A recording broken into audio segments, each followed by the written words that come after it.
You're live, it says.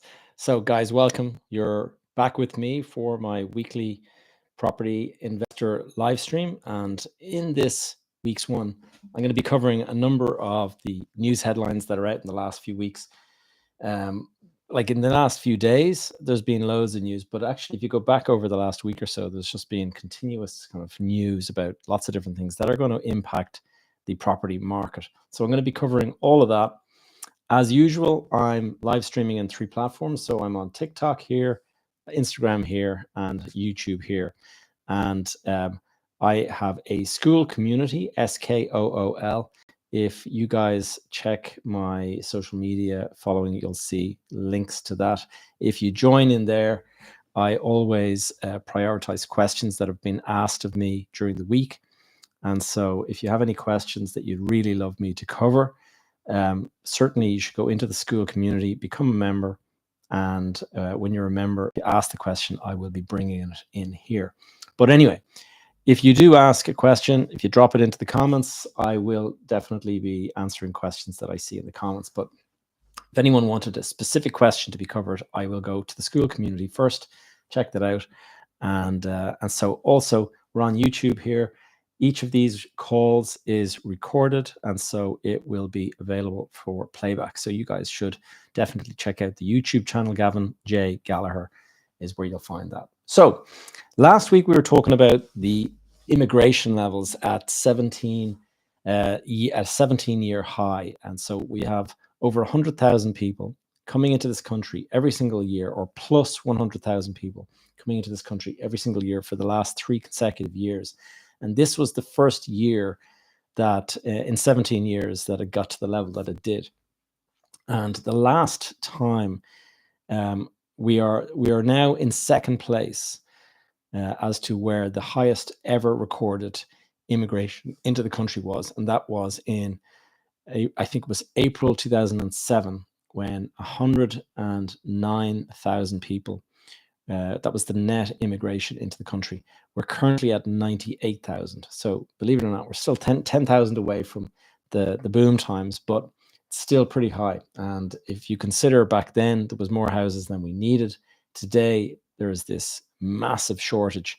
And so one of the questions that I'm asking today is, I've been seeing the Sinn Féin plans. They're promising to build 300,000 homes by spending 39 billion in the next couple of years.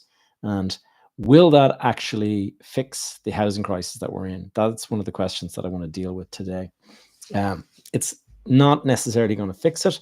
And if you consider the fact that currently we're building 30,000, and there's all sorts of plans to ramp that up, and they're saying that maybe next year that will be 40,000, but it needs to get up to 50 or 60,000 a year. And the time it's going to take to get to that, the shortages are just getting larger and larger. Like last year, 98,000 people came into this country, more than left. And therefore, we have a need for 98,000 to house 98,000 more people this year than we did last year. And so, do you think building 30,000 housing units a year is doing a good enough job? I don't think so.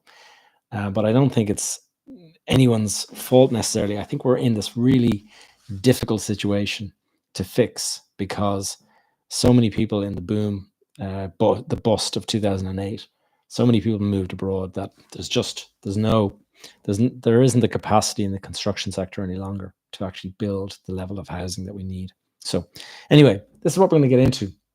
The other thing is student housing. I saw during the week that one of the big college student housing providers, it's called GSA, as far as I can recall, Global Student Accommodation.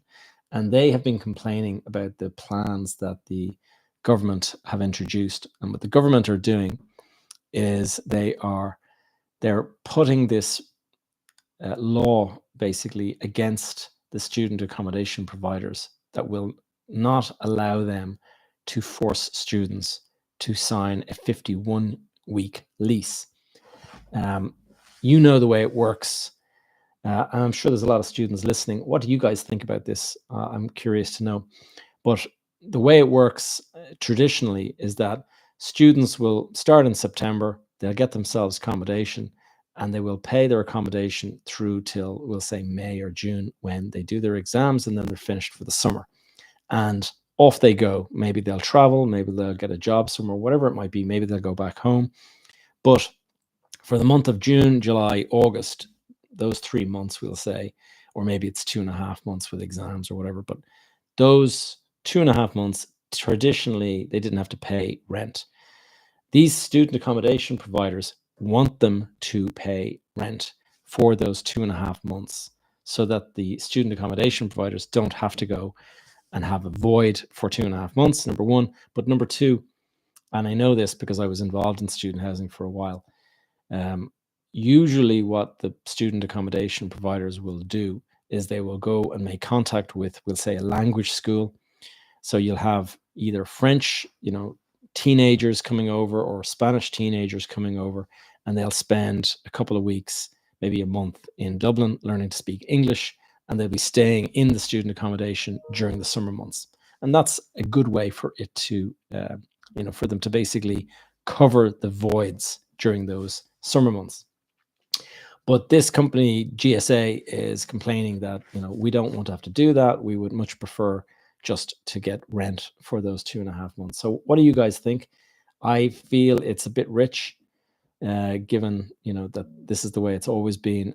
But it was pointed out to me a little bit earlier, and it's a good point, is that some of these student accommodation providers, when they got permission to build what they built, they were told that these could only ever be student accommodation, that they could not be converted into residential apartments or whatever, in which case they could be sold for maybe a much higher price. And so the student accommodation guys said, that's fine, we don't intend to do that. We just want to rent the things out as student accommodation. We don't want to have it as some other use. And so all of a sudden, you have got these guys complaining about the fact that this rule has been brought in. Now, one of the interesting things that I've seen, and I was speaking to somebody that is doing student accommodation in Galway at the moment, and he was saying that when that rule was brought in, what it actually did is a number of people that provide student accommodation, they immediately stopped providing student accommodation, and they just went straight to providing it to professionals, because they were of the view that I don't need this grief, and therefore I'm just going to take those student units off the market. And so this is an example of how government policy that can be introduced for the right reasons has the wrong effect, and it, instead of protecting students, it's having this kind of roundabout way of actually reducing the amount of student accommodation that's now in the market. Certainly from listening to this person. Now, it would be slightly different if you've built one of these massive schemes and it's all student accommodation and you got special planning permission. But for people who are renting, we'll say, an apartment out, and they said, let's just go and give this to students. And if you're told that you can't rent it for the whole year, that that students can leave for the summer and they don't have to pay you and stuff, when that happens, people just say, you know what, that's a lot of hassle. I'll just go and rent it to, families and standard kind of tenants who don't need those summer months. And another thing that I did hear is that if somebody fails their Christmas exams and decides to drop out of college or something like that, typically speaking, they don't give notice or anything. They just stop paying the rent and they just disappear. And there's no point going after them because they haven't a pot to piss in. Like, students have typically no money, and therefore that's the end of that. So anyway, this is one of those things that it's a major issue. Last week, I think I mentioned this, but I'll just mention it again because it's in the newspaper headline that I'm reading here, and it's that the Savills, who are one of the big estate agents, they did this test or this research exercise, and they went in and they checked how many properties are currently available for the size of the city, and they found that there are currently just an average of 5.9 properties per 10,000 people living in the country. And so that is an incredible, if you think about just what that is saying, 5.9, so just under 6 properties available to rent per 10,000 people living in the country. With figures like that, it gives you an idea of just how acute the housing crisis is, and it makes you realize that this has turned into a big political hot potato, as they say. And Sinn Féin, they did not do well in the recent elections, and they're kind of reeling from that because they expect to do a lot better, and suddenly they came away with a bloody nose, and now they're coming out and they're trying to go and get back into the good favor with the electorate. And one of the issues that they have to use to get back in the good books with the electorate is housing, because the government have not done a great job on housing. Perhaps not through any sort of policy decisions that they've made, but just the sheer shortages that there are in the country, that they're going to get blamed for that. And this is one of the problems that we have. It's just the shortages are so acute that the rents are just going to keep on pushing up. I did some research earlier today. So I was living in, I've built my house that I'm living in now, but while it was under construction, I was renting accommodation, and I found a place in, we'll say, the Blackrock area. And so the air code was A94. And I went in, and I can remember at the time I moved into this property, this rented property that I was in. I moved in and I was paying $2,250 a month. And I was there for a couple of years. And the lady who I was renting it from very kindly agreed just to charge me that amount and just not increase it. And so everyone who is renting accommodation will know that there's rent, there's these kind of areas, PRZs or RPZs, where they are residential. The rents are basically fixed, or not fixed, but you can't increase them by any large amount. The maximum is 2% a year. And so rent control zones, we'll call them. And the issue with that is that it means that somebody is locked in at the rent, that the last rent that was paid. And so I lived in that property for a couple of years. My landlord was very nice, decent lady, and she didn't increase my rent at all over that period of time. And so 2250 might sound like a lot if you're in different parts of the country, but 2250 in that area is pretty good price. And I did a check today on Daft, and to get a similar property at this moment in time would cost you about 3,800 a month to 5,000 a month. That's the range for a house in that area of 3 beds, 3,800 up to 5,000. So it puts in perspective what I was paying at 2250. I was getting an absolute bargain. But what's really problematic about this rent control zones is that because that lady very decently did not increase my rent, when I moved out, 2250 was the previous level set by the rental system.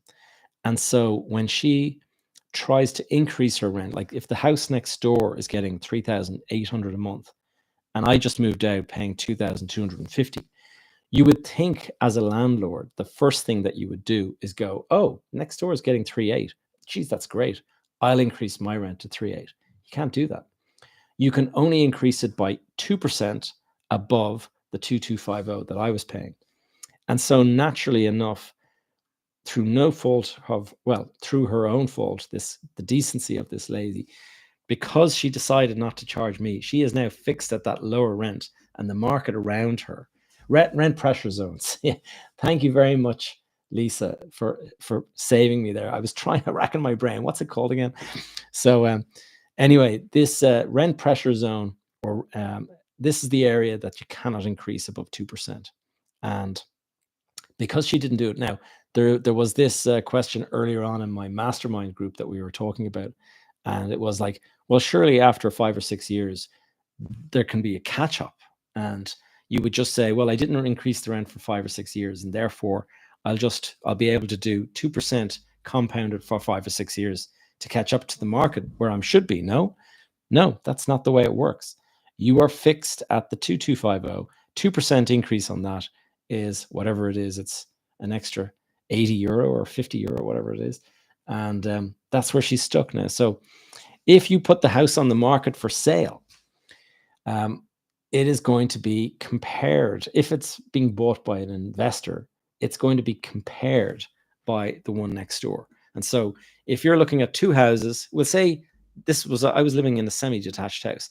Let's say the one on the left, semi-detached, is getting 2,250 a month, and the one on the right, exactly the same, mirror of the other one, and it's getting 3,800 a month. If you saw those two, which one would you choose to buy? If you're an investor and you want to rent it to tenants, then obviously you're going to be the one, you're going to buy the one that's 3.8 because you want to get the maximum return for your investment. But if you are a tenant and you have a choice between one or the other, you'll obviously choose the other one because you'll want the one that is the cheaper. And if you're a person that is buying and you don't intend to rent, you just are going to decide to take the house off the rental market and just live in it. Well, if that's what you're going to do, then it doesn't make a difference. You'll just take either or, and because one way or another, it's just being removed from the rental system. So you can see what's happening is every single landlord who's stuck in this situation is just pulling their property off the market, and they're just putting it up for sale. And they're saying, you know what, I am, you trust in Iron Man. Yes, I'm glad. If you have all of the landlords being encouraged to sell their properties to get out of the market because of these rent pressure zones these rules that don't allow them to increase, well, that's the reason why landlords are getting out. And the only properties that are going to be left on the market are going to be the ones that are owner occupier. And so every year or every month, more and more landlords leave the market. And because of that, the rent pressure increases. And you have a situation where it's just going to be, there's so few properties. And I just read the figure, the average of 5.9 properties in the market for rent for every 10,000 people. So that'll give you an idea just how bad things are. And that's the reason why rents are where they are. Now, there's two different opposing views, very opposing. You've got Sinn Féin, who've released their manifesto yesterday on housing and everything. And what they said was that they're going to freeze rents for 3 years. So no matter where you're at in the country, you just cannot increase rents. And so it's kind of the idea is that the tenants will all get a nice break from these increases. But what that's going to do is that's going to mean a mass exodus from the market for the landlords. They just say, that's it, I'm out. And so they put the houses on the market. And so the only people that will want to buy them are going to be people that are looking to buy to own. And so all the people that are currently renting are going to end up paying a lot more or they just simply won't be able to find property. And so it's not a fix, if you know what I mean.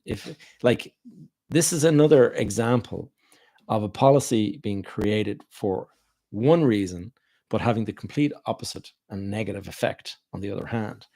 And there's a history of this happening. If you look at, for example, New York City, after World War II, the veterans were all coming back and they were finding that rents were too high and they couldn't afford them. And it was very bad politically that these guys that went off and risked their lives fighting in the war come home and there's no accommodation for them because they can't earn the money to pay for it. So the local government in New York City decided, let's go and put these rent control areas where the rent is fixed at a lower amount, and that's where all the veterans can go. That's fine. It's a great idea. But what it actually did is it created kind of ghettos, because when landlords can't increase their rent, they don't do up the properties. It's not in their interest to go and invest in the property. So the property, because they're not going to get an increase in the rent, so the property goes into decline. And you end up in an area where nobody's investing in the property. And so it becomes a kind of a ghetto. And when it becomes a ghetto, obviously it gets worse and worse and worse. And you end up in this. So there's a situation where government introduced a policy for the right reason, but it had the wrong impact and a negative impact ultimately. So all of this stuff really makes you realize that it's a very, very fine, nuanced kind of way It's very, very balanced. Very hard to get it right. Looking at various other things, residential rents in the second quarter rose 7.3% ahead of the same time last year. So the average rent nationwide is now 41% higher than it was at the start of the pandemic. And so that's just this is an example of why more and more landlords are getting out of the market. When you hear this, you might be thinking to yourself, why aren't the landlords getting into the market with all these increases? But actually, you're looking at the wrong thing. The landlords are getting out, which is reducing the amount of properties available, and that means that the rents are getting pushed up by that. And the other thing, because of the government policy in the rent pressure zones of maximum 2%, and because you cannot move it up to the mark, if that lady had decided to renting to me that she was going to increase it every year, then she would have been protected. Her investment would have been protected. But I would have been disappointed because every year you'd have an increase to have to deal with. She didn't do that to me, nice lady that she was. And so I ended up, I was the winner in that situation. She lost out. And because of that, now what people are doing is they're saying, oh, wow, this is a problem. We don't want to ever be caught by this problem again. And so you know what they do? They just make sure that every single year they'll go and they'll increase it by the 2%. And it's actually like written into the contract that every year your rent's going to go up by 2%. And so whereas before the landlord might have decided, I know it's fine, I'll leave it at that rent for until you leave. And you would have been thinking, oh, that's a nice person. Now it's like, no chance, I'm not taking that risk. And so sure enough, every single landlord out there who's renting will increase by the 2% because they don't want to be caught by this problem. So another example of policy being brought in to help tenants, but actually causing landlords to basically force the landlords to increase their rents. So all of this stuff just gets worse and worse.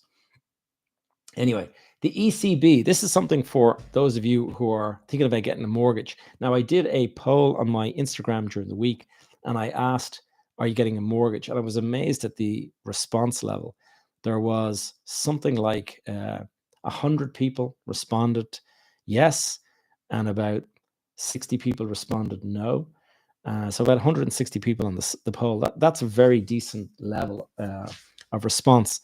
And so a lot of you out there getting mortgages. So you'll be interested to know ECB rates are falling. And that is the prediction now because inflation is down as low as 1.1%, I believe, in Ireland.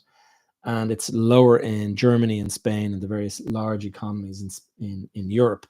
And so there's a general view that the ECB is going to reduce rates in the next meeting. And so you're going to be looking at lower mortgage rates. Now, what's that going to do? Of course, that is going to push up prices because there is, if you look at history, if you look at all the metrics and stuff like that, anytime there is interest rate reduction, it has a corresponding increase in the housing market. And it's only natural that when your borrowing costs are going down, then there's more interest in buying. And so sure enough, the market will adjust and it'll go up. And so those various things there. By the way, I did a podcast just a week ago, and it was with a lady called Margaret Barrett, and she is she's the managing director of Mortgage Navigators, and we have a good conversation on how to get mortgage ready. So those of you who are thinking about taking out a mortgage, there's actually a whole lot of stuff that you have to do before you do that. And so it's something that it's very interesting just to kind of know that you're going to be scrutinized very carefully by the bank before they lend you any money. And so what they'll look for is 6 months of bank statements, and they'll be looking for any bank accounts that you have. So if you have got we'll say your bank statement where your salary gets paid into, but you also have a Revolut card. And if you see transfers from one account to the Revolut card, then they're going to want to see the statements for the Revolut as well. And Margaret was explaining all of this, and she was explaining that they will go back 6 months. So when mortgage navigators, when they are in the process of advising you on getting a mortgage or taking out a loan or whatever, they will go and they'll look through your bank statements and they will say, this is going to be a problem here. This is going to be a problem here. And they help you to sanitize your bank statements essentially. And what I mean by that is things that would be like a red flag for a lender. So let's say, for example, you like a flutter on the horses. You like to go and, bet on the, we'll say on the Cheltenham races or any of that kind of stuff. If there was a transfer to paddypowerbookmakers.com or whatever on your bank statement, that's a little red flag. Oh, this person likes gambling. And so you've got to make sure that you sanitize your statements for the full 6 months before you make that loan application. And so worthwhile knowing about this stuff, because when you decide you're going to buy something, there's all this prep work that has to go in. So you've decided you're going to buy a property, you're going to start looking for a property, but before you do that, you need mortgage approval. But before they give you approval, they're going to look back 6 months at your bank statements.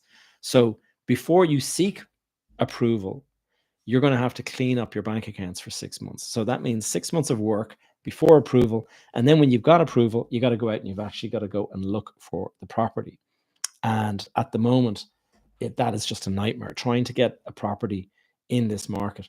I was speaking to a friend of mine on the weekend, and he's looking to buy a house at the moment. And he's looking in the South Dublin area. He was explaining that anywhere from, I think he said Black Rock all the way to, we'll say, the Wicklow border. And he said that he's checked all of these websites to see the properties that are for sale, and there are 36 properties for sale in that entire geographic area, which is kind of crazy. And it means that there's obviously hundreds, if not thousands, of people looking to buy, but there's only 36 properties to choose from. So you can imagine where the prices will go. And he put in a bid. He was explaining that he put in a bid on a property, and they said that he was mortgage or not, that it was sale agreed. They said, okay, this is a good offer. We accept your offer. And then somebody came along and went and reached out to the owners of the property and offered them an extra 40 grand or some cash or something like that. So the property was taken back off these guys and said, look, we're going to sell it to the other guys, which is called gazumping. And when they heard this, they were really incensed and they were really upset. And the person who was selling the property had kind of a change of heart and said, okay, look, I'll give you an opportunity to buy it, and I won't look for the full 40. Just give me 30 extra and I'll let you have it. And so they just decided, no, I'm sorry, we're not going to do that. So they're back on the market looking. But it just shows you that even if you've gone through the process, you are mortgage approved, and now you've made an offer, your sale agreed, you can still lose the property. And I have a client in the coaching business, and he is he's buying and selling about maybe 3 properties a year. And he said that he might go sale agreed on at least 10 properties in a year, but in the process of buying that, stuff comes up in the title deeds or whatever, there's problems and stuff. So a lot of the time the deals fall through. So now I saw a comment there from Finton, and I'm going to go back to it. I know Finton very well. So Finton, funny you mentioned Paddy Power. We had a client that was turned down for mortgage back in 2007 for exactly that reason. One bet on the Grand National kicked him back 6 months to provide a clean statement. So there you go. It's not just me making this stuff up. This actually is what's going on. So anyway, guys, I'm looking down through some of the comments. I see very few in. Okay, 51 down, 42 weeks is much better for college, 9-month year. Yeah, absolutely, Peter. What else we have? Not sure how they can scale to do that construction. Plus, many of these would be social housing, considering it's immigrants mostly. I think that's to do with the student housing or whatever that I was talking about earlier. Anyway, I better keep an eye on the comments, because once they're out of context, I find it hard to remember what that might be about. Okay, let's have a look at some of the comments here on TikTok. We have quite a few. TikTok is always the one that gets the most amount of comments. Let's see, we have, and I somehow invited somebody or something there. Okay, good money in the bike shelters, I hear. Yeah, that's, so those of you who are don't understand what that is, the Dáil has built some bike shelters so people can cycle in and park their bike out of the rain. And apparently it cost 350 grand or something. It's basically the equivalent price as it would cost to build a 5-star hotel. That's the price per meter equivalent. And so sorry, I couldn't resist. Yeah. Anyway, going down through the comments here, what else do I see? Quite a few people. I thought places like that are making a killing in the summer with holiday lets. Yeah, so that's the thing. See, it all depends where you're located. If you are a student accommodation provider and you're in a place like Galway is a real touristy location. So of course you're going to have a lot of holiday let potential in the summer. But these places that the GSA have built, which are located around Dublin and stuff like that, they, perhaps there isn't as much of that kind of tourism stuff available. Well, I would have thought you're probably right there, but it is interesting to see students pay 12 months and then sublet for the summer, try to make the money back. Yeah, that's what they do, but that's what they're forced to do in a sense. Like if they could, they would probably prefer to just walk away. Now, I can understand why you would want a 12-month lease, because really what you want is, if you're going back for another year, then you don't want to lose the property. You want to retain it. So you're better off just saying, okay, I'm going to go and rent this and just keep the place. And I'll not give the landlord the headache of having to find another tenant. I'll just sublet it myself, and so I can keep onto it.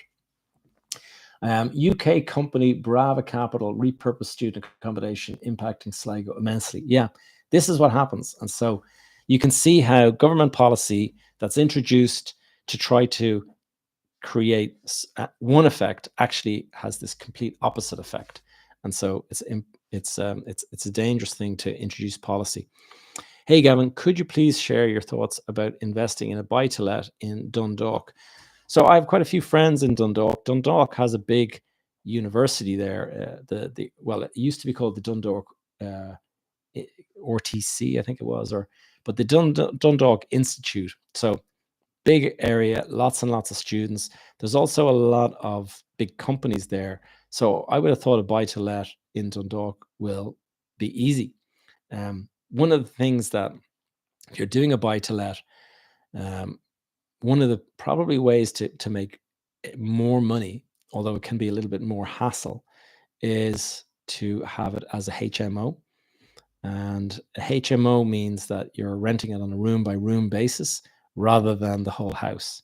So if you rent out the whole house to somebody for, we'll say, 2,500, but you have 5 beds, we'll say, you might be able to get 700 per bed from all 5 beds. And so suddenly you're getting 3.5 grand instead of 2.5 grand. So that's something to consider.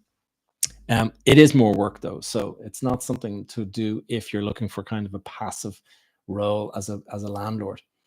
As I'm going down through this, would Dublin do well by building skyscrapers like New York? Yes, absolutely.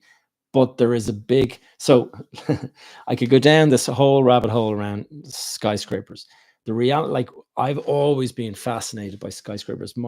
I got into property because when I was 15, I went on a trip with my dad to New York City, and I arrived in New York as a 15-year-old, very impressionable, and my neck was like strained looking up at these skyscrapers everywhere, and it was just the most inspiring experience. I can remember just being flabbergasted at the height of these buildings.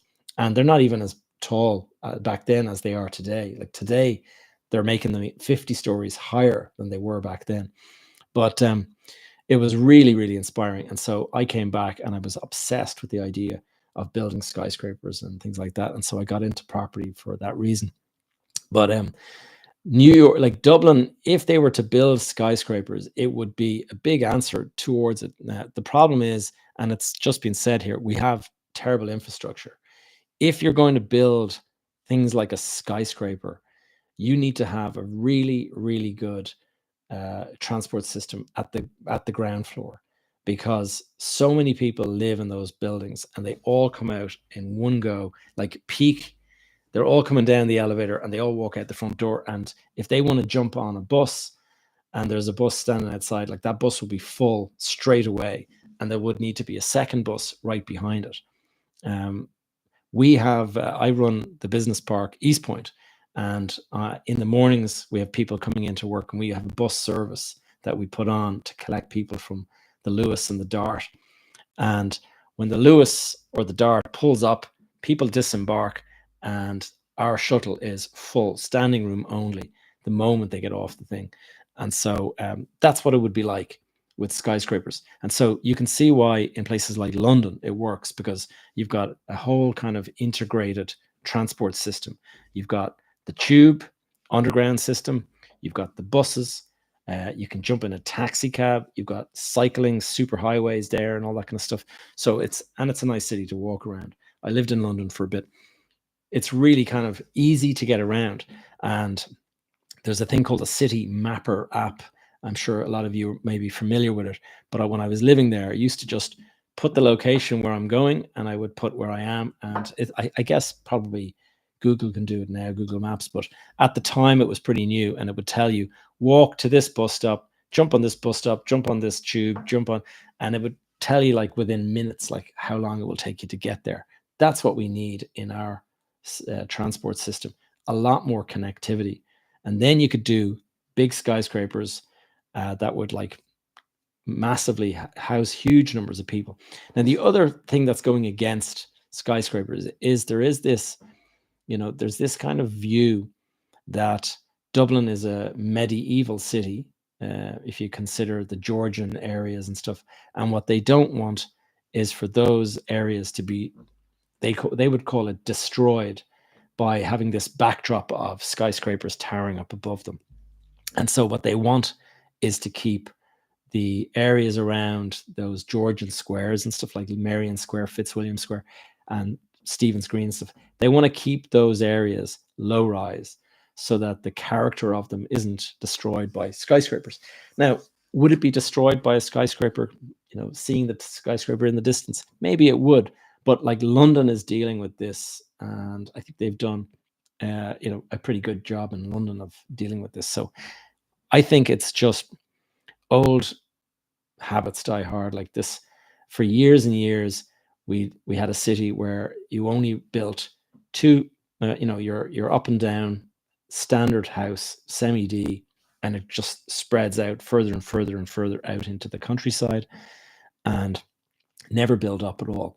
And if you go into Paris or Barcelona or any of those kind of cities, you'll see that people are living in blocks that are 5, 8, 10 stories.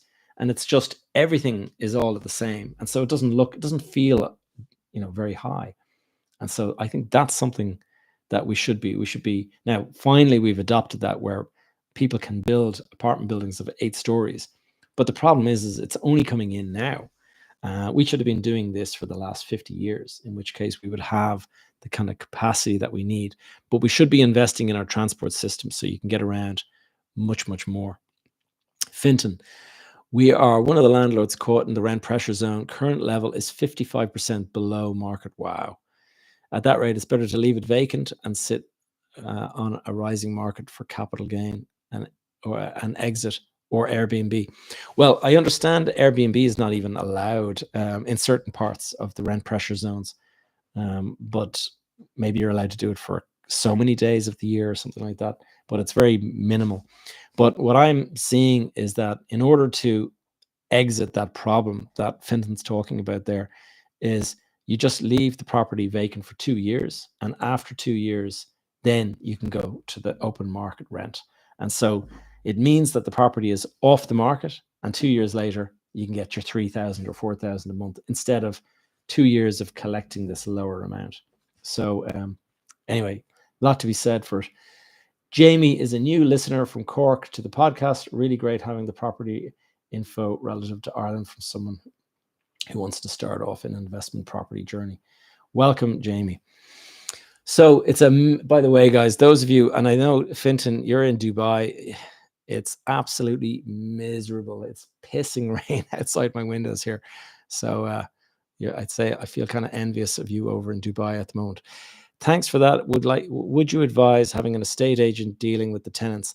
Yeah, well, I think, yeah, a lot of the time you don't want to get, like, it all depends on your own sort of nature.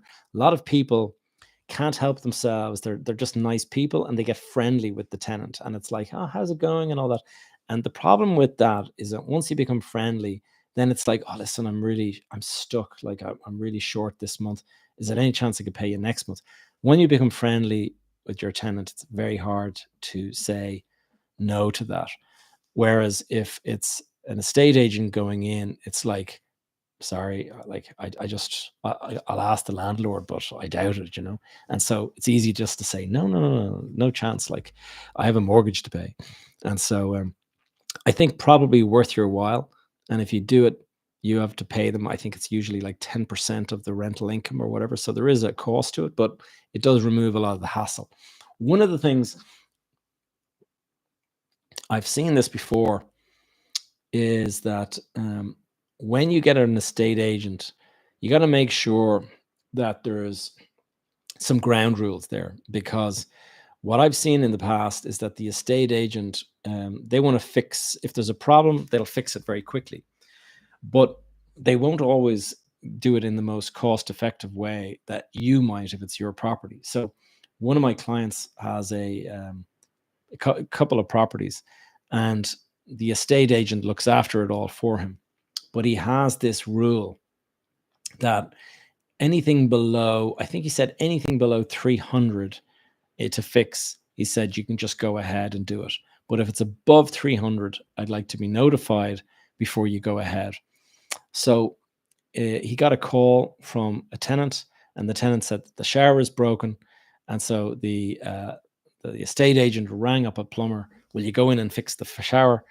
And he went in and he had a look, and he came back and he said, that's going to be, I think, 450 to fix. And so he called my friend, who is the landlord. And ironically, the landlord is also a plumber. And so was kind of like, how much? And anyway, went in, fixed it himself, and it cost him €30 to fix what they were going to charge 450.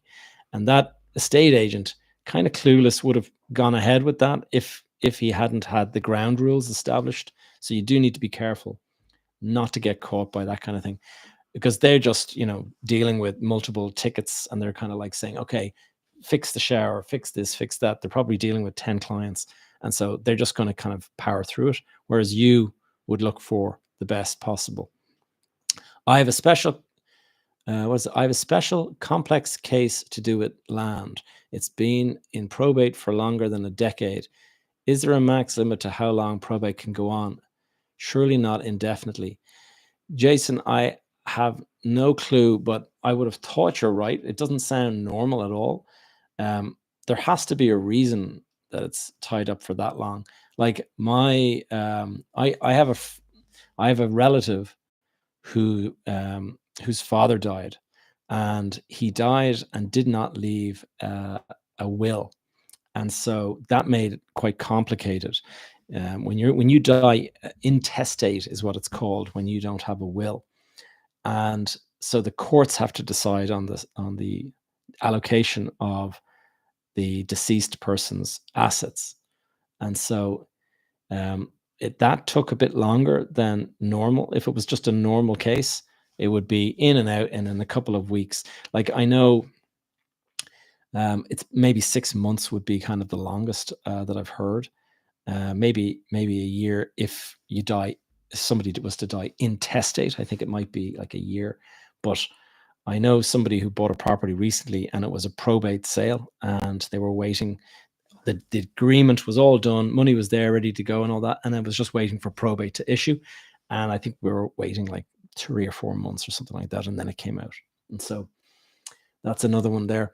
So I don't know. I would look into that and try and find out. Like, it doesn't make any sense to me that it's a decade. So I would make some inquiries. Maybe you need a different lawyer. 100% agree. Would be financially better off leave the property vacant for 2 years. This is Finton, and then renting it at the rate. Renting 8 at the market rate than 10 years in the current situation. Absolutely nuts. Yeah, it's just, and you can see why there is just such a housing problem, because every time people try to fix the situation, every time the government, and you know, it's unkind maybe to say that the government meddles. They might have every, the good intention to do it, but the problem is it's the knock on. It's like a domino. So you'd go in and you decide, I'm just going to make this slight tweak so that the students are protected. And then the knock-on impact of that is that, oh, this is not attractive as an investment anymore. Therefore, I'm going to pull out and I'm going to convert this into a different type of property so students can't rent it anymore. What was done to protect students, now the students don't have accommodation at all. And so you can see how it works. It is problematic. And so you need to think carefully, and that's why when I see things like Sinn Féin saying that they've got their housing policy and it's going to be much better than the current one, honestly, I don't think they're going to be any better. I think that it's such a nuanced market. It's so difficult to get it right that it's easy to make promises when you're not in a position to implement them and just say, if I was there, I would do this. Like, if I wanted to be elected, I'd say, my policies will make sure that we build 100,000 new homes within a year. And you kind of say, okay, how are you going to actually achieve that? Where's the manpower to build all of those houses going to come from? And then you run into the problems. And it's like detail. A lot of them are kind of a little bit sort of shy of detail. Okay, so Finton's telling us Dubai offer landlords a significantly more favorable environment. Annual rent calculator that is fair to both the tenant and the landlord. Tenant pays agency fees. Tenant are responsible for minor maintenance. Yeah, absolutely. In most cases, tenants don't pay monthly. They pay quarterly in advance, and that's the norm. So yeah, guys, if you want to buy property in Dubai, Finton is your man. So for sure. And Fenton, we got to get you on the podcast, and it'll be recorded. We'll be recording this time next time. Okay, I'm going to go into some of the comments that I have seen over in TikTok. There's just so many in TikTok. It's hard to kind of keep up. Housing crisis. Are the Irish all leaving because it's illegal to be Irish in Ireland? Yeah, there's a lot of views that it's kind of negative. And I can see why people see that. It's funny, we were talking about this last week about immigration and stuff. And if you're, so this is a complicated thing to kind of describe, but if you're born in Ireland and you're living in Ireland and you're, say you get to 20 and you're in college and you're trying to go and rent out a property for yourself, and you're finding it really, really hard. There's no properties available. So you're living at home with your parents. You get to a certain age where living at home with your parents doesn't feel cool. But economically speaking, it's like the only option open to you, because renting a property on the market is like massive money and you're just not earning that amount yet. So you look abroad and you see stuff available at much, much lower prices in other economies and stuff. And you kind of think to yourself, you know what? I'm off. I'm out of here. So we're seeing a lot of young Irish people emigrating to Australia. Like, it was in the numbers that they mentioned there last week that there's massive direction of travel towards Australia. And so understandable. Climate is nice down there, obviously, is another draw. But at the same time that is happening, all of the young Irish that are deciding to leave, there's this massive population based in Southern Europe will say Spain, Portugal, Italy, and Greece, those countries that hug the Mediterranean, the larger economies, they are desperate places for salaries. And so I know somebody, I was just talking about this just last week. He works for one of the big tech companies. And in the process of working for this tech company, he was relocated to Portugal for a while. Now, he didn't change his job. He didn't change the title of his job. He didn't change the role of his job. And his responsibilities were exactly the same. But he was based in Portugal rather than Ireland. 50% reduction in his salary. And so, sure enough, as soon as the opportunity came, he was straight back to Ireland. Living in Ireland, doubled his salary. And so you would say to yourself, yeah, but the cost of living is so much more in Ireland. It is more, but it's not 50% more. It's not 100% more. He doubled his salary, but the cost of living here doesn't double in the process of doing that.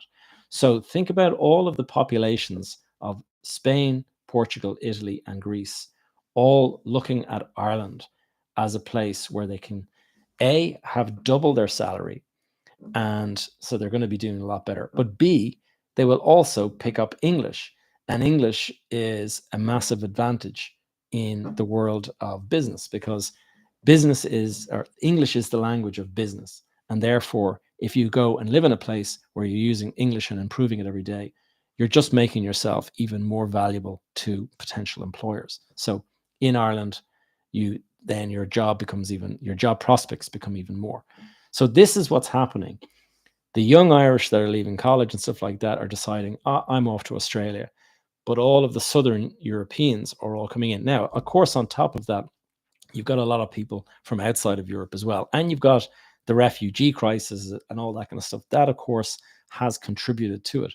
But it is if you look at the numbers, last year, from April 2023 through till this year, April 2024, in that 12-month period, 149,000 people came into this country as migrants moving into the country.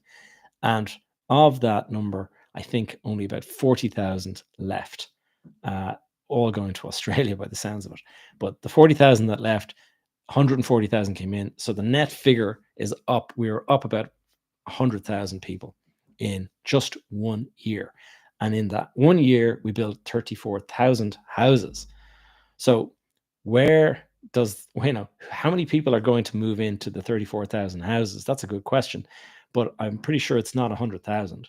And I'm pretty sure the 100,000 that arrived didn't get any of those 34,000 houses. So you can see how it's just going to keep getting worse and worse. And the government, or whoever comes along, whether it's Sinn Féin or whoever, they're all trying to fix this, but they're trying to fix it with policies that have this knock-on domino impact, where it ends up having unwanted consequences, where they go knock on and next minute, oh geez, I didn't realize that they were going to pull out of the market. I thought they would just stop charging more.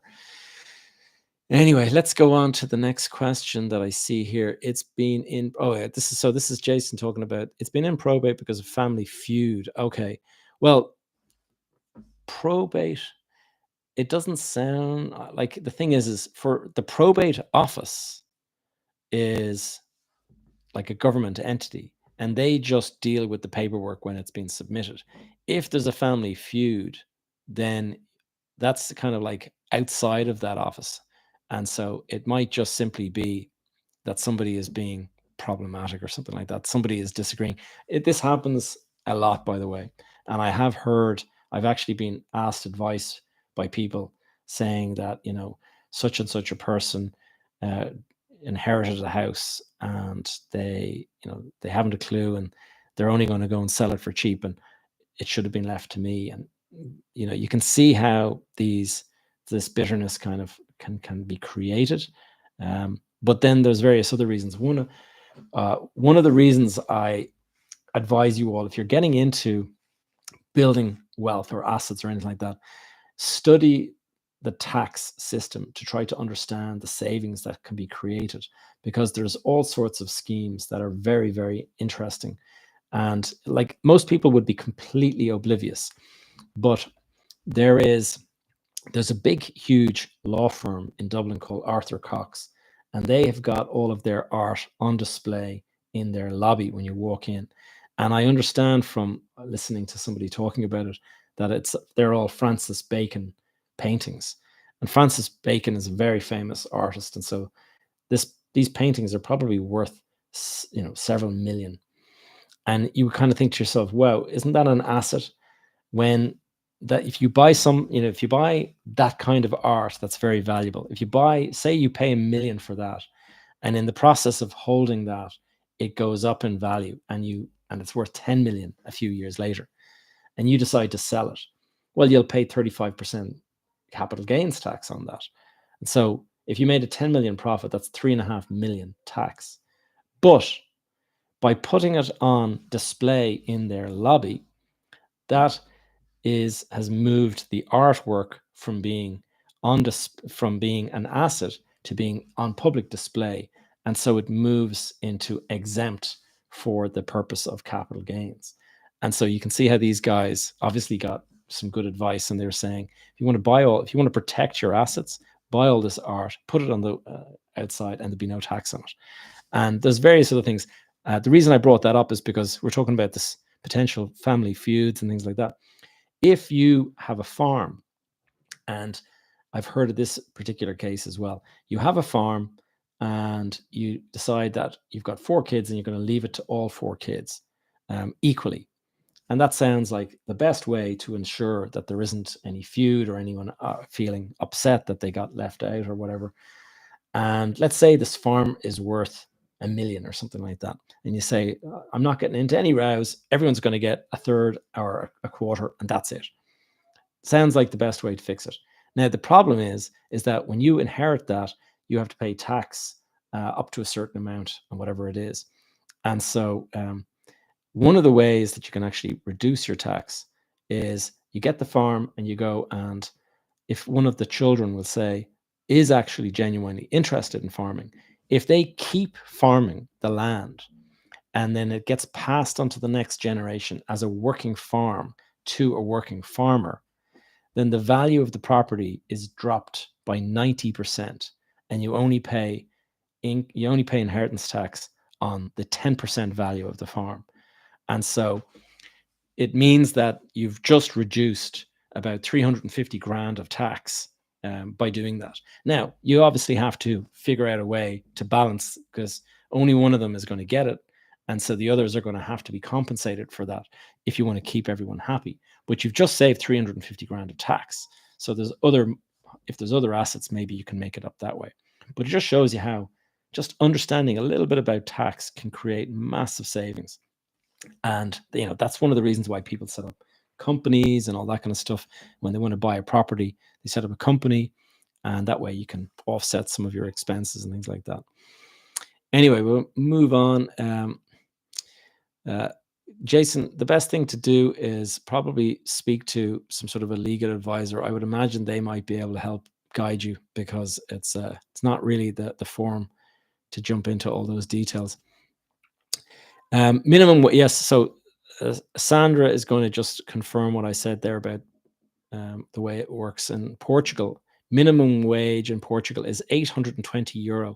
In Spain, it's €1,100, and in Ireland, it's €2,200. So definitely Ireland is a better option for income, even with the cost of living being higher. So yeah, just shows you there. And what one piece of advice would you give to a young person trying to build wealth? Okay, one piece of advice is going to be limited, but I could give a couple of pieces of advice.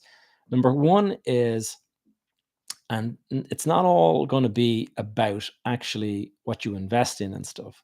What I'm going to try to kind of get across is the mindset that you need to have. If you want to build wealth, the first thing you got to do is you've got to get strong mentally around things like your comparison with others. I see it, and I felt it as a younger guy, is that you see your friend driving a nice car or something like that. Straight away, there's this sense that, whoa, he must be doing really well. I should be driving something like that. And so you get into this kind of mindset where comparison becomes a thing, and you start thinking, I should, I should look like that, or I should drive that kind of car, or I should be doing this. And you end up copying the person or spending money to impress that person. So first of all, eliminate all that. Try to keep a lid on your living expenses. One of the biggest mistakes that people make is they get a pay rise, and as soon as you get the pay rise, lifestyle creeps up to the new level. And it's very easy to do, and we're all human, so we all do it, but that's called lifestyle creep. And what happens is you start with, let's say, like my first job, believe it or not, when I was actually in college, and I got a year, I worked for a year in an architectural firm, and my salary for that year was, for when I started, was 10,000 for the year, 10,000 Irish pounds, which is about 12,000 euro. And so 1,000 a month was what I was getting as a, not even a fully qualified architect, as a kind of student architect. And that Christmas, then I'd been working a few months, and I wrote a nice letter to the boss, and he gave me a pay rise to 12,000. So did a nice increase there. And a year later, when I qualified, I went back to that firm, and I went straight to them, and they offered me 14,000. And I said, come on, I was on 12 before, so they increased it to 16. So that was my starting salary. And there's not a whole lot of take-home pay when you're on 16 grand. And so I didn't have much, but you get your lifestyle. Then what happened was I moved to a different job, and I jumped from 16 to 25. So nice big jump. And instead of thinking to myself, okay, now I've got 9 grand a year extra money, that 9 grand can go into savings and stuff. It's immediately, okay, let's go, 9 grand more to spend now on myself and all that. And then I got another job, and I was jumped from 25 to 40. And that was a really big jump. And I remember thinking to myself, now I'm really doing well. And it's funny, like 40 grand nowadays, that's not a high salary, but at the time it was pretty good. And I can remember thinking to myself, like, I'm really like on my way now. And so sure enough, the holidays, instead of going on the cheap package holiday, you're going on the more expensive holiday. And instead of driving, the 3-year-old car, you've got the new car. All of that lifestyle creep means that you ultimately get so used to the salary that you're now earning that you'll actually start to feel a shortage. And so, whereas when I was able to get by on 16, and then suddenly you jump up to, you feel this abundance for a while, but it's not long before it becomes kind of normalized. And then all of a sudden, that's it. You're now used to 25. And it's the same with when you go to 40. It normalizes, and then you're kind of like, oh, okay, what's the big deal? And it goes on like that, and it doesn't stop. So you get to 100 grand, and then you get to 200 grand, and your lifestyle moves. And there are, like, I've read about guys in America. I can remember reading this and just being flabbergasted, but there was a guy earning something like $2 million a year, and he was living a hand-to-mouth existence. And the reason was because when you're earning that much in New York City, suddenly you're trying to keep up with all of your wealthy friends. And so he had his kids in the most expensive school, and he had a holiday home in the Hamptons, and he did this and that. And suddenly, like, literally every paycheck is like, oh my God, I need this just to cover all the expenses. And so that is called lifestyle creep. And if you get into that if you can resist it at a young age, and you can kind of keep your head on your shoulders and know that I'm going to just put aside a certain amount every time my salary comes in, before I touch any of it, I'm putting aside this chunk, and it's going over here, and I'm going to go and invest that, and I'm going to do various things with it, and just try to do that. The other thing I would say is, don't think of yourself as some sort of stock market wizard, and I'm going to get to the question about crypto. People think that, they're going to do really well as an investor. And we all have delusions of grandeur, and we kind of think to ourselves that, I know what, I'd be really smart. Like, I would invest wisely, and I wouldn't lose any money. And the reality is that we all succumb to emotion. We succumb to any kind of temptation and stuff. And so I've seen this before. I bought shares and they did really, really well. And they went up very, very quickly. And I was thinking to myself, I was a superhero. You know, I really like I was using what's known as contracts for difference. So that's margin trading, and so it means that you're borrowing to invest, but you can actually like make double your money very quickly and triple your money very quickly. And I bought a very risky share, and I put in 100 grand, and I turned that 100 grand into 800 grand within 6 months. And I remember thinking to myself, like, I am a genius. Like, nobody I knew could do this. And so I thought I'm a legend, and I was going off to buy myself a new Porsche car and everything like that. And then the markets turned. And when the markets turned, like it all went crashing down to zero very quickly. Now, it wasn't overnight, but over the space of several weeks, it kept on dropping. And I kept on thinking, no, it's going to go back up. I'll wait. And like just complete foolishness. But that is what you go through is your mind plays tricks. So if you're going to invest, put money aside every month, every paycheck you get, put it aside and put it into an automatic system where you just automatically buy these EFTs. An EFT is basically, it's like stock market allocation.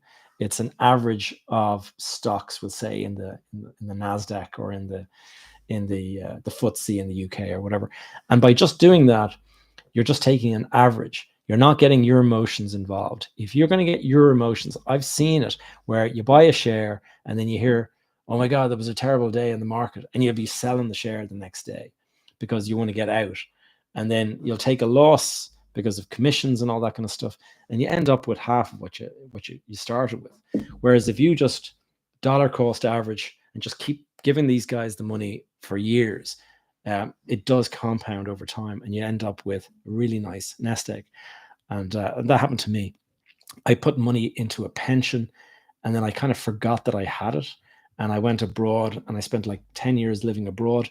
And then I came back and I can remember going through old posts and stuff and finding this thing saying, don't forget you have a pension. And I was like, oh, Jesus, yeah. And I had put 25 grand into, you probably all heard of Kingspan. I had put 25 grand into Kingspan. And in the 10 years that I was away, Kingspan shares had gone on this ride and my pension now had 290,000 or something in it.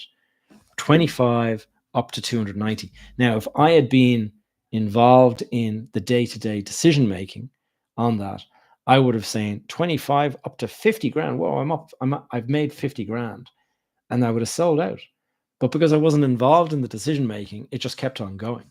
And so that is the way, when you're young, and it's not even when you're young, it's just generally speaking, we are emotional beings. And so we are susceptible to making silly errors in the heat of the moment because of our emotions. Thoughts on crypto? Crypto for me it can be an interesting subject because I learned about Bitcoin way back in 2011.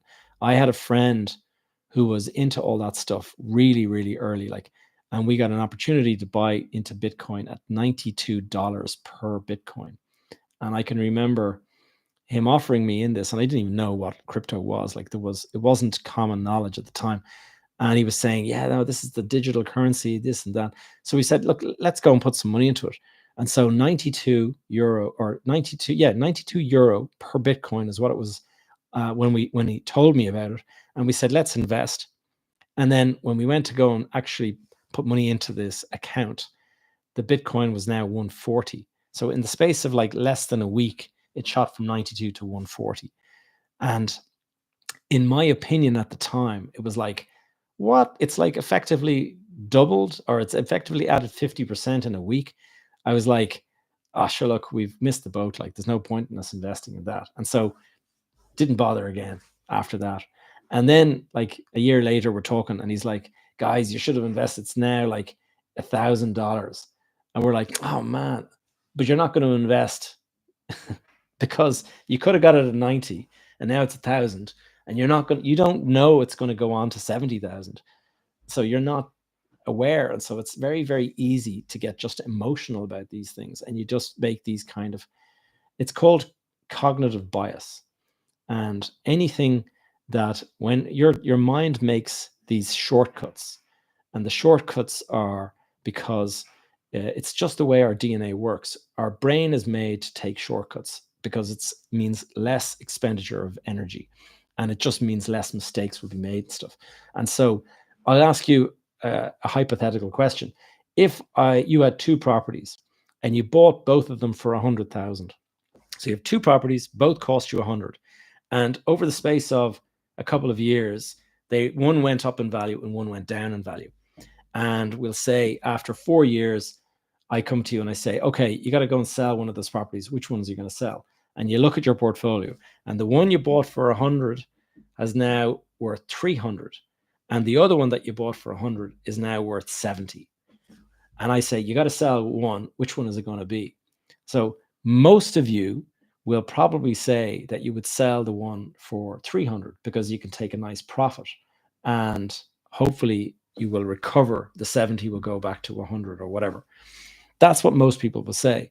But that's actually the wrong decision, because as I mentioned about Kingspan and the pension, if it went from 100 to 300, well, then it's quite possible it'll go to 400 and 500. Whereas the bad mistake you made, best thing to do is to sell that one and just get rid of the mistake. And you'd had a view to buy this, didn't work, and therefore cut your losses and move away from it. But cognitive bias will actually make you do the opposite. And there's various things called continuity bias. That's where if the market is really, really good, you think it's going to continue to be good. And if the market is really, really bad, you'll think it's going to continue to be really bad. And so all of this stuff, this is how it works. Cognitive bias, it's really worth looking into and just understanding, because your mind, like in business and investing, 80% of it is psychology, 20% is the actual strategy. 80% of it is all up there. And if you can just control this thing, the gray matter, then you're not going to make as many mistakes. 11 houses went up for sale today in Westmeath. Usually only 2 or 3 go up in a few days. Well, it's interesting. Yeah. Indian family of 7 given a fully furnished house and bolting glass worth 2 million, backyard to a lake. Wow. I don't know. I didn't hear about that. Anyway, always trust in Iron Man. This is it. I have 18 properties I rent out in the UK. My rents are only just above LHA rate. I'm happy with that. I do know a couple of my coaching clients, they are investing in the UK and Ireland, and they compare the two, and they're basically of the view that it's a lot easier in the UK.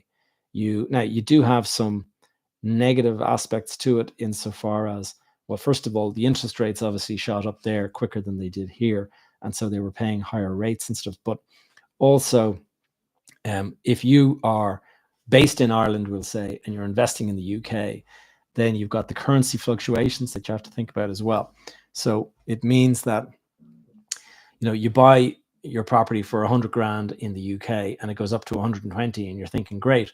But then when you take your 20 grand profit and you send it back here, maybe the exchange rate has dropped by the same corresponding amount. So you actually end up back where you started. So those are some of the problems. It can go the opposite way as well, where you can actually win, but it all depends on whether you need the money or whether you can just sit on the money. And a lot of people, they need the money, and so that's when they would be sending it back, and they could be caught by the exchange. Do you recommend buy a house now or wait? Prices are crazy right now.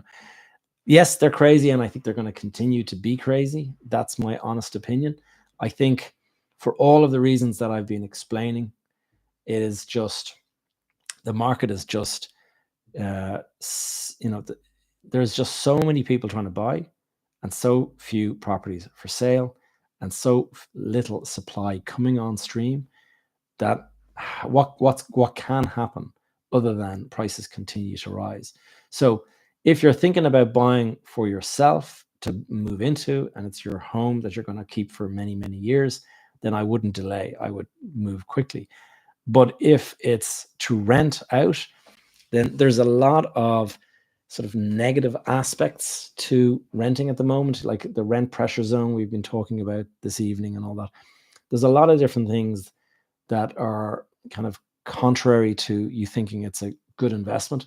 However, some of the strategies that I've been teaching my clients around, how to, we'll say, add value to a property. If you buy somewhere and you can kind of extend it out the rear, you can improve the interior, you can kind of things like a new kitchen and new bathrooms and things like that. All of that stuff helps to totally transform the impression that the property gives. So you can walk into a place that hasn't been touched by a lick of paint in years and go, oh God, this is an awful place. And just by painting it, it can make the place look larger. That can have a big impact. And so things like windows being cleaned and changing doors so that instead of it being a traditional door, it's like a glass panel or something. All those things can make the rooms seem bigger and stuff, and all of that can add value. So there can be ways, if you're just buying a property that is on the market for sale and there's not much scope for you to do work to it, I would say that's not going to be a great investment, because the returns from the rent are not always that great. Whereas if you can find a property, like for example, if you're buying in Dublin, like a lot of people buying property in Dublin, they'll be lucky to crack a 5% yield. Whereas if you're down the country, there's a chance that you'll be able to get 15% yield. So probably makes more sense to do it down the country. But then you got to make sure that you've got a bus system nearby so that you're able to your tenants, if you're renting it out, that they're able to get in and out without necessarily needing a car and all that kind of stuff. So there's a lot of different things. I teach all of this stuff inside my my programs and stuff like that. Anyone who's interested, by the way, I'm kicking off the new program in October. It's an advanced one now. It's for the more sort of serious people that are looking to raise money from investors and all that kind of stuff. That is, it's worth reaching out to me if you're interested, if that sounds like it would be for you. Mostly aimed at people who own a business, contractors, tradespeople, and let's say executives in a company that they're paid well but work too many hours, and they're trying to find an alternative way to make some money. The nibbler: good landlords penalized long term when keeping rents low for good tenants. Absolutely. And that is the ironic thing. When you put it like that, is exactly what's happening. You've got a good tenant, you want to look after them, you keep the rents low, and you get penalized for that. So yeah, very good one, nibbler. Hey, do you have a computer in front of you? I have a great tool I've created. I want to show you. Okay, great. Sarah, this will not help spread the population out of Dublin and the surrounding country. Yeah. Like there's such a focus on Dublin, and but that is also because of the values and stuff. I know people that have looked to build, we'll say, in different parts of the country, and just does not make sense. Economically, feasibility, it just won't work, because they don't, like, if you're building apartments, they're almost always far more expensive than build standard houses, because you have to put in the elevators and you have to do all this kind of stuff. And so apartments, generally speaking, outside of the Dublin area, really don't tend to work as an investment, as a development, would say. And so that's one of the things. Do I use AI to manage my properties? So there's various people using AI nowadays. I definitely think AI is going to be something that is absolutely transformative. And in fact, today I just asked ChatGPT, I said, go and do some research for me on Daft and come back to me with some answers. And it did it. I actually thought perhaps the prompt was too complex for it, but it went off, did it, searched the internet, came straight back to me with the prices, and I was like blown away. Isn't it true companies in the UK are purchasing Irish properties and selling them for higher prices? I haven't heard of that. What I am hearing is that there are businesses that are operating in Ireland that cannot operate any longer because they cannot get their staff, cannot find accommodation. And so it makes sense for them to buy entire, blocks of apartments and things like that, just to be able to house their staff. And I have clients who have construction companies, and they're trying to bring in laborers from abroad to help with new jobs that they've won and stuff.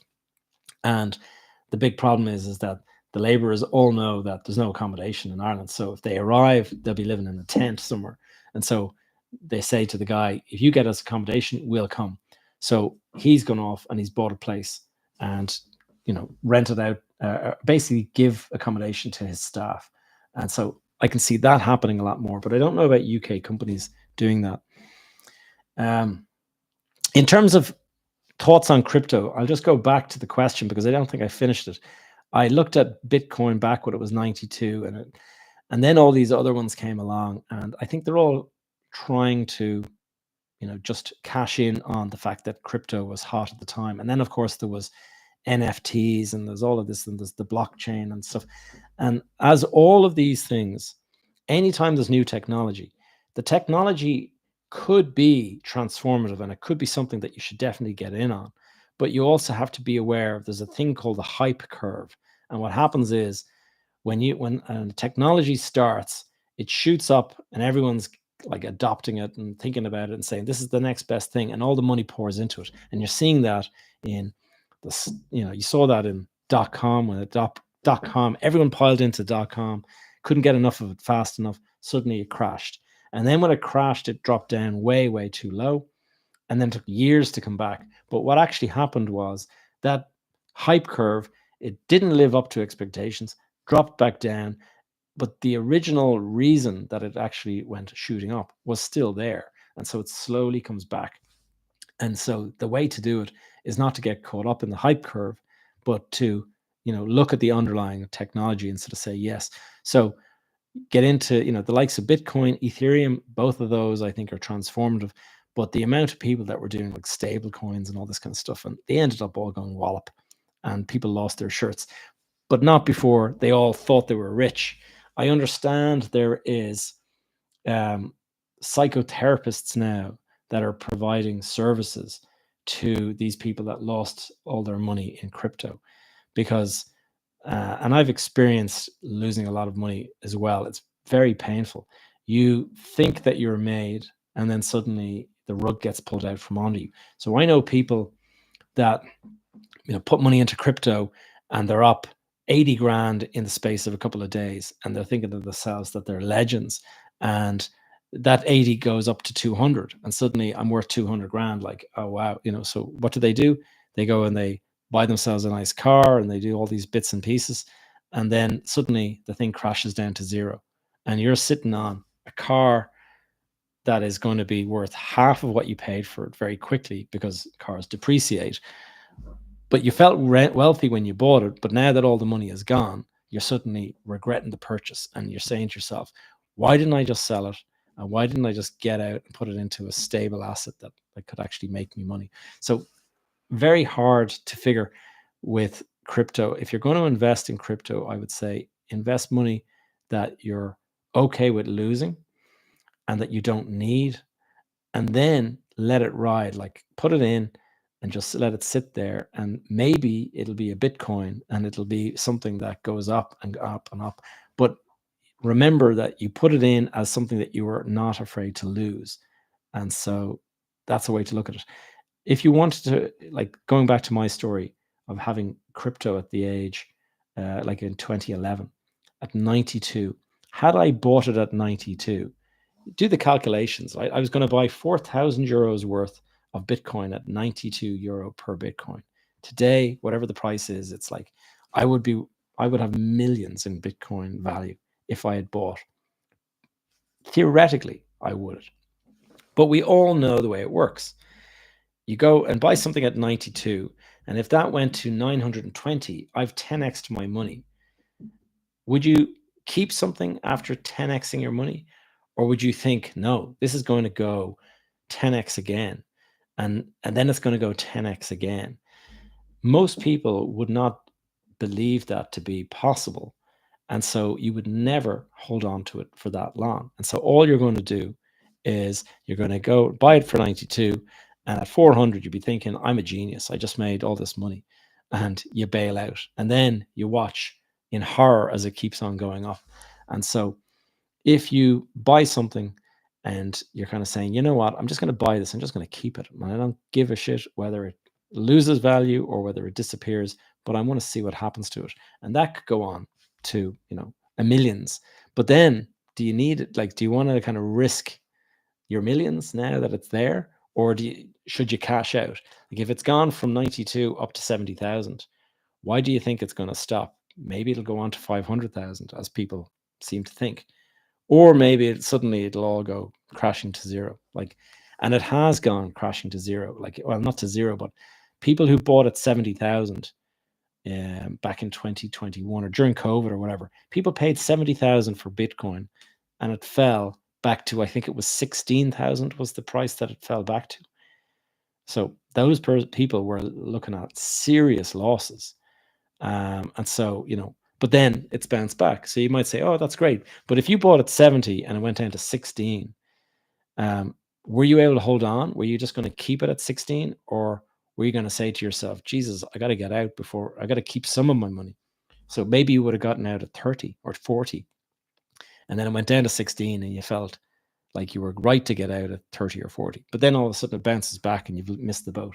So investing is so tied into your emotions, and it makes it very difficult to make good decisions, unless you're like absolutely ice cold and you have like a hypothesis and all that kind of stuff, and you're very careful in how you're putting that hypothesis together. Did a kid cut my hair? Thank you. That's funny. Let's see, let's see, I'm going to keep on going.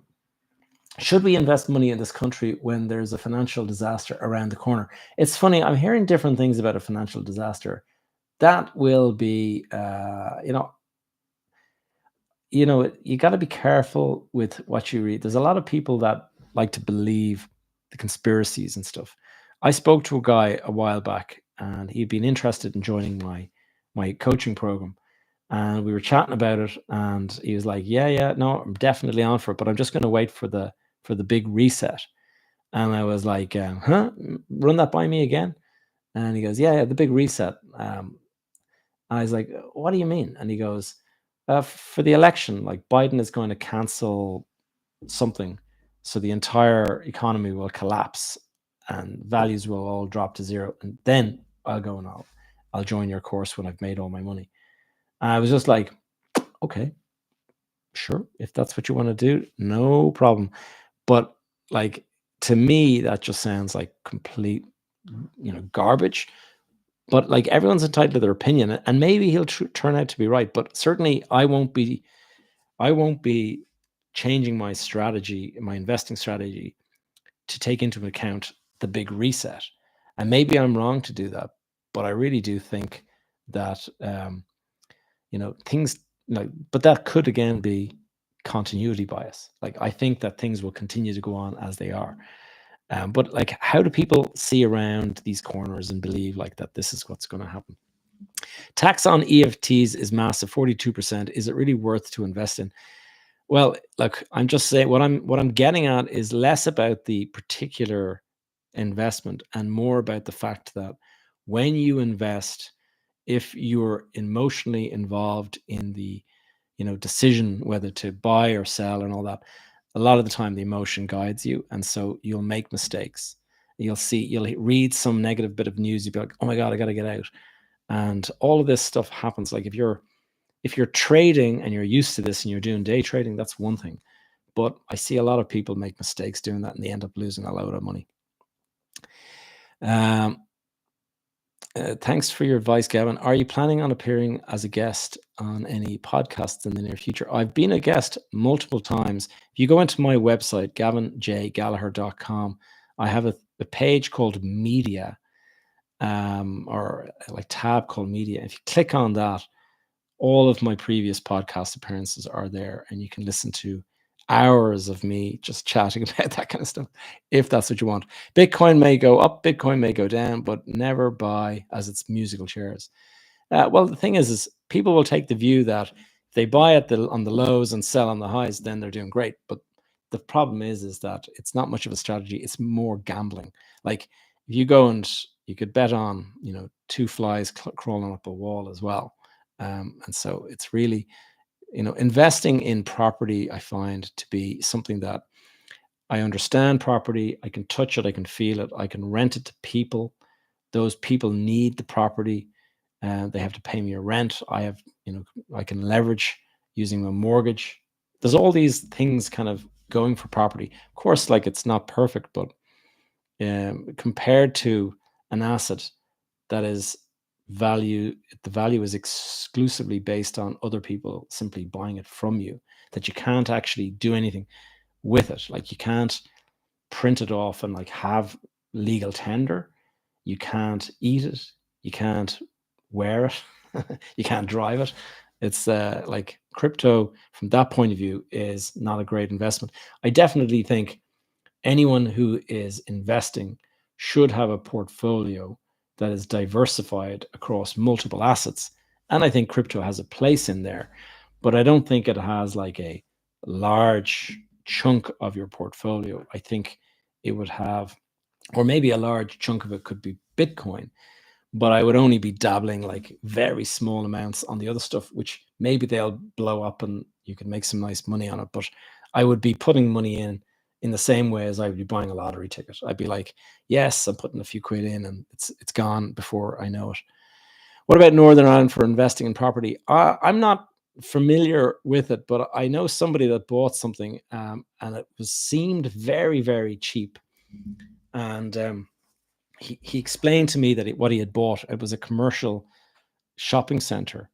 And when he explained to me the size of it and everything, I was kind of, geez, that's like, wow, like how much did you pay? Thinking he paid millions for this.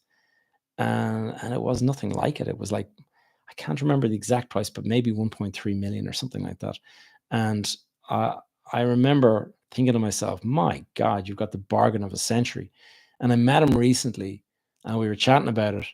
And he says it is costing him a fortune to hold on to the property because you got to heat it and you got to secure it and you got to do all these things and repair it whenever something goes wrong and stuff. And man, he says it is just a bottomless pit of money, even though he got it for cheap. And so you got to be careful when you're buying something that you don't end up just buying it because it's cheap. That often is a strategy that people get burnt on and they screw up. All right, guys, look, it's turn 9. I usually do this for 90 minutes and we're past the 90 minutes. So I'm going to finish up with these last couple of questions. I'll look for some questions that I think I can answer on. 1 year left on mortgage of a buy to let. Can I borrow and extend the loan to renovate? Yes, it's going to depend. Like refinancing the mortgage, that's usually easy enough to do. It's going to be, you're going to have to go and get yourself you're going to have to get yourself a valuation. The bank will send a valuer in anyway, so it doesn't really matter. But if you want to know what you're likely to be able to get out of it, the bank will only give you up to, if it's a buy to let, they'll only give you 70% in Ireland. Anyway, it's telling me you've gone live for 90 minutes. Why don't you take a break? That's what it's telling me here in TikTok. Anyway, guys, I hope you found this one useful. Everything that's been spoken about tonight is all in my YouTube channel. You can go and watch this video back. And I've done the last, I think, 7 weeks in a row now. I've been doing these. So there's 7 of these back there to go and watch. And so just go and look for the live streams. Gavin J. Gallagher is my handle in YouTube. And so, guys, I hope you found this one useful. And I will catch you this time next week. Well, 7:30 every Wednesday. I look forward to catching up with you next week. All right. See you guys.